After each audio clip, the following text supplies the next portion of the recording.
धर्मतंत्र का तीसरा कार्य जो करने का है, जिससे कि मनुष्य की अंतः चेतना विकसित होता है, वो है सामाजिक क्रांति। सामाजिक क्रांति के छुटपुट बुराइयां जो सामने दिखाई पड़ती हैं, इनको दूर करने के लिए विरोध और आंदोलन करने की तो ज़रूरत है ही, लेकिन श्रेष्ठ समाज बनाने के लिए जिन रचनात्मक वस्तुओं को जीवन में धारण करने की ज़रूरत है, वो उच्च स्तरीय सिद्धांत हैं जो व्यक्ति को समाज परक बनाते हैं।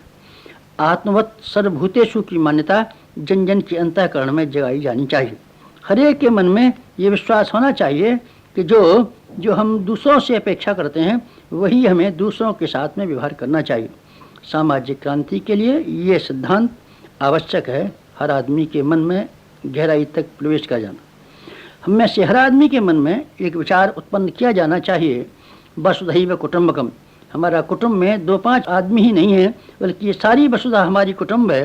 और जिस तरीके से अपने घर का और बाल बच्चों का हम ध्यान रखते हैं, उसी तरीके से समस्त विश्व में सुख और शांति के लिए हमको ध्यान रखना, प्रयत्न करना आवश्यक। सामाजिक क्रांति के लिए उन आध्यात्मिक सिद्धांतों का पुनर्जीवन किया जाना चाहिए जिसमें कि महत्वपूर्ण ऐसे सिद्धांत बने हुए हैं जिसमें व्यक्ति अपने व्यक्तिवाद के ऊपर अंकुश करके समाज परक बनता जाता है। आत्मना प्रतिकूलानि परीक्षाम न समाचरेत का सिद्धांत अगर हम अपने जीवन में धारण कर लें तो हमारा सामाजिक जीवन में श्रेष्ठता आ जाना स्वाभाविक है। मिल बांट करके खाने की वृत्ति अगर हमारे भीतर हो तो जो आज हम सबके पास है, उसी से सबका गुजारा और बड़े मज़े से काम चल सकता है। हम उदारता भी सीखें, उपार्जन करें, लेकिन उपार्जन का उपयोग सीखें, उपभोग नहीं। समता हमारे जीवन का अंग रहनी चाहिए। श्रेष्ठ समाजों में समता, जिसमें नर नारी की समता, जात लिंग की समता और आर्थिक समता का भी ऊंचा स्थान होना चाहिए।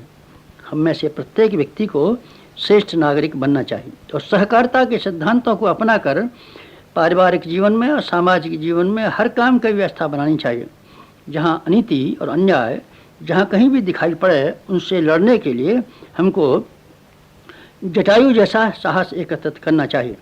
भगवान का अवतार जहाँ कहीं भी होता है, वहाँ ये मान्यता निश्चित रूप से रहती है कि भगवान के अवतार जितने भी हुए हैं, अधर्म का विनाश करने के लिए और धर्म की स्थापना करने के लिए। हमारे भीतर भगवान की प्रेरणा आए तो दोनों ही क्रियाकलाप हमको समान रूप से अपनाने पड़ेंगे।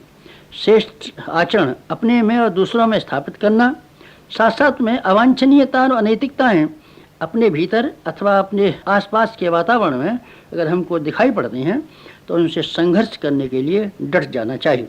अनीति के सामने हम सिर न झुकाएं।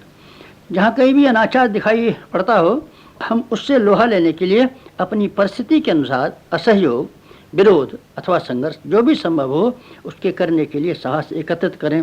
समाज की सुव्यवस्था इसी प्रकार से संभव है। डरपोक आदमी, कायर आदमी और मुसीबत से डरने वाले आदमी, पाप से भयभीत होने वाले आदमी, गुंडागर्दी से अपना मुंह छिपाने वाले आदमी कभी इन बुराइयों को दूर न कर सकेंगे। और समाज में जहाँ सुव्यवस्था की आवश्यकता है, वहाँ अनीति के निराकरण की आवश्यकता है, वो पूरी न हो सकेगी। सामाजिक क्रांति के लिए हमको ऐसा शौर्य और साहस जनमानस में जगाने की आवश्यकता है। भविष्य को उज्जवल बनाने के लिए मनुष्य जाति सामूहिक आत्महत्या के लिए बढ़ती सी मालूम पड़ती है। इसको रोकने के लिए हमको धर्मतंत्र को पुनः जीवंत करना चाहिए। बड़ा काम बड़े साधनों से होता है और बड़े साधन केवल बड़े व्यक्तित्व ही जुटा सकने में संभव होते हैं। यही है हमारा लक्ष्य, जिसके अनुरूप हम चाहते हैं हर व्यक्ति के अंदर महानता जागृत हो। हर व्यक्ति अपने वैयक्तिक सुख सुविधाओं की अपेक्षा सामाजिक जीवन के लिए कुछ अधिक त्याग बलिदान करने की हिम्मत उठाए। पुनर्गठन से हमारा यही मतलब है कि हम नया व्यक्ति बनाएं, नया समाज बनाएं, नया युग लाएं। इसके लिए आवश्यकता है कि हम सब व्यक्ति निर्माण करने के कार्य पर जुट जाएं और व्यक्ति को श्रेष्ठ समुन्नत बनाने के लिए भरसक प्रयत्न करें। समाप्त।